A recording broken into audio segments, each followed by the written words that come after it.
Hi guys, this is Party Wolf. I'm here to make a quick YouTube video, hopefully quick YouTube video, of how I approach Tekken in general, and it might be different to what you initially assume if you're first starting Tekken, because most people really love to sell you on the dream of you really need to master movement, specifically the Korean backdash input, because, you know, it'll make the game feel so much more 3D if you're able to sidestep, backdash, etc.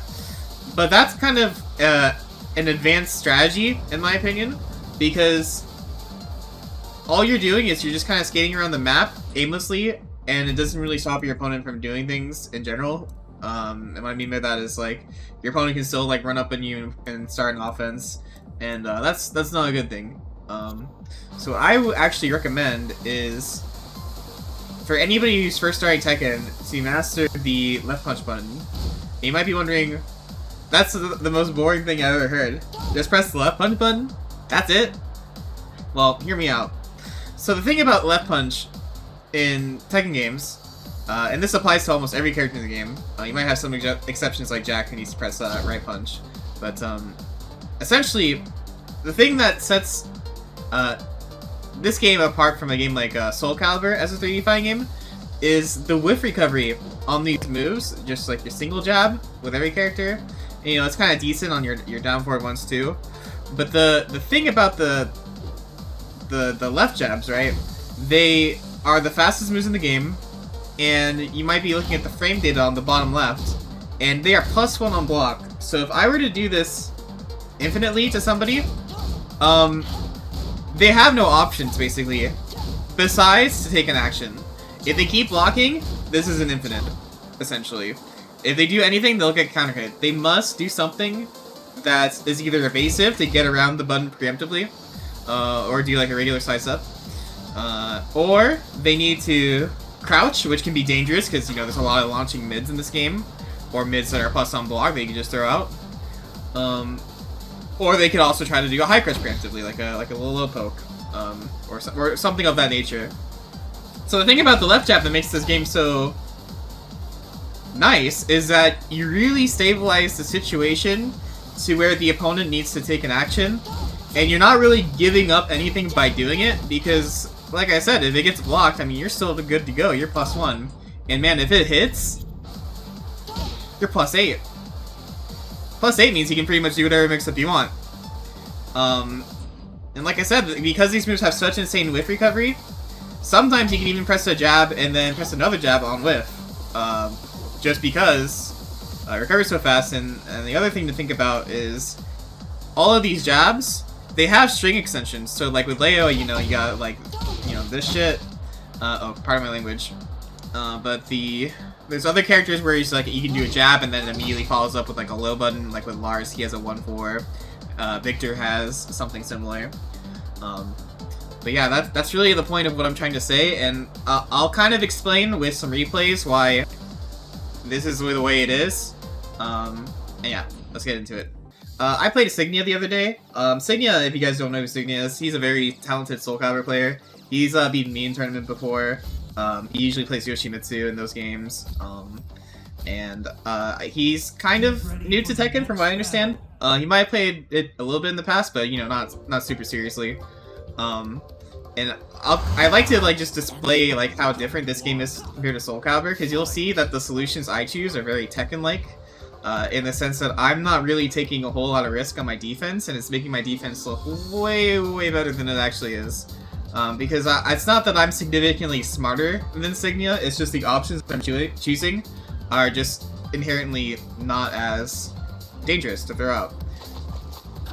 So you'll see in like the neutral, he's already getting hit by doing moves with large whiff recovery, and you can see like the movement that I applied there is like really good too. So not to discredit Korean backdashing or anything like that, it's obviously a good technique, but you'll see throughout this gameplay that a lot of the stuff I'm doing is like very low commitment, and the stuff he's doing has like a bunch of whiff recovery right here. Like here you see like the big stance transition on the poke, and yeah, he guesses right.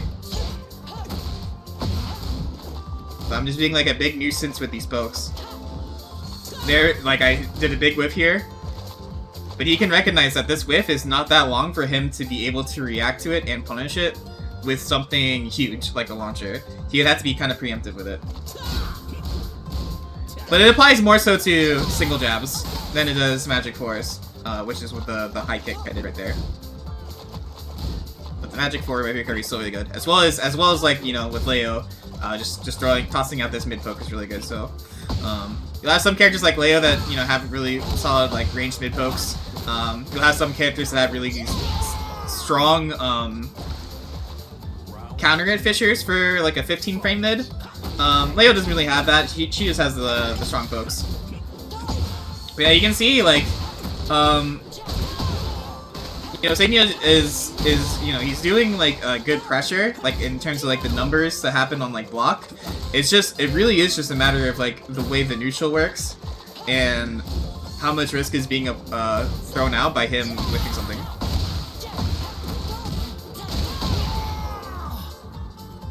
And I'm sure there's other factors too, like maybe he doesn't know Leo perfectly, and just I have more experience against this matchup. But even here, you'll see that I block this, he literally ducks my jab, but I'm already recovered, and he stands back up, and then I pressure him again. So the jabs are like, the left punch jabs are really, really silly. Really, really silly. Because who knows what he was waiting for? He probably, like, one is just fast, and then two, I have the string extension on to do a double high, you know?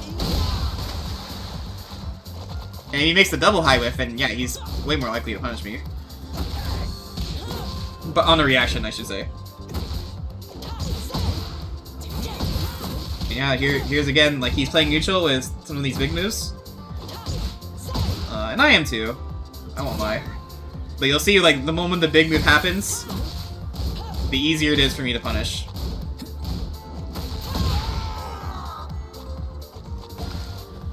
So that's the first game. You know, he hasn't played me before this match, so this is really like his first time playing me, but I'll go ahead and skip to like the end, where he's been able to make some adaptations and try to adopt some of the things that I've been doing, I would assume. Whether that's like intentionally or consciously. You know, you'd have to ask him, but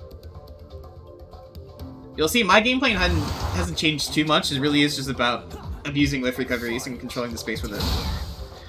So here he kind of does like a Soul Calibur-esque solution where, you know, okay, so the jabs are really annoying, and I'm whiffing a lot, so I should just do something that's not gonna whiff. Because Soul Calibur has a lot of those like huge buttons where it's just like, it's really consistent in the sense that the hitbox is huge.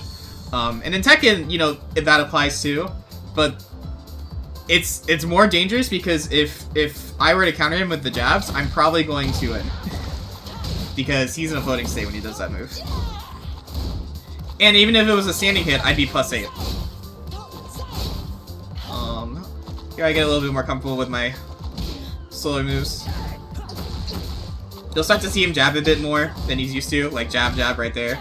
It's really good to do that sort of technique. And here's just another great example of how the whiff recovery works in this. He armors, I still have time to block safely with that left punch. Almost a no risk button. Here's the game telling me how to play the game. I tried to do a Q parry there, but I guess he was airborne. Here, jab. I didn't do anything because I know I can't do anything. But he started letting the whole string rip, and then... ow. So you gotta be careful with the strings. Just doing the single jab in itself is generally enough. You only have to start dealing the follow-up hits if your opponent is mashing preemptively. That's the key here. You want to balance the fact that either your opponent's gonna have to play reactive, or they're gonna see that the reactions aren't paying off because I'm just doing small things, and they'll start planning out bigger moves to try to intercept before what I do before my you understand what I'm trying to say? They're trying to be preemptive so that I don't just play lame. And they're able to get a window to hit me while I'm not guarding.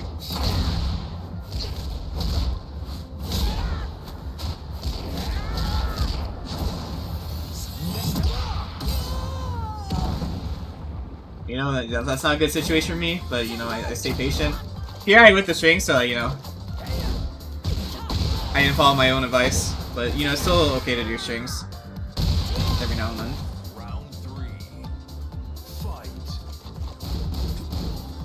Because the strings will help you maintain the neutral when your opponent is attacking all the time. Because they'll just run into the button randomly. There I did a bad punish, but that's okay. I still got a punish. And there he's committing more than me. Doing really good with the pokes here. I didn't wave punish the mid because the wave recovery is just insane when you do pokes.